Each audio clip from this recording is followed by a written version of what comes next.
Bollywood megastar Shahrukh খানের সঙ্গে নিজেকে তুলনা করে বিপাকে অভিনেত্রী উর্বশী রাউতেলা। সম্প্রতি একটি অনুষ্ঠানে অংশ নিয়ে শাহরুখ প্রসঙ্গে কথা বলে সমালোচনার ঝড়ে পড়েন এই অভিনেত্রী। ভারতীয় সংবাদ মাধ্যম টাইমস অফ ইন্ডিয়ার প্রতিবেদন থেকে জানা যায়, অভিনয়ের পাশাপাশি ব্যবসায়িক বুদ্ধির জন্য প্রশংসিত হন শাহরুখ। আর শাহরুখের এই গুণটি রয়েছে উর্বশীর মধ্যেও। এক অনুষ্ঠানে অংশ নিয়ে এমন দাবি করেন তিনি।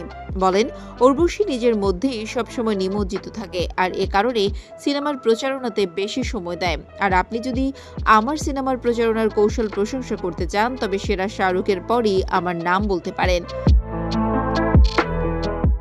উর্বশী আরও বলেন, সিনেমা প্রচারণার ক্ষেত্রে শাহরুখই সেরা, আর শাহরুখের পরেই আমি সেরা। উর্বশীর এমন মন্তব্যের পরই অন্তর্জালে কটাক্ষের শিকার হন অভিনেত্রী।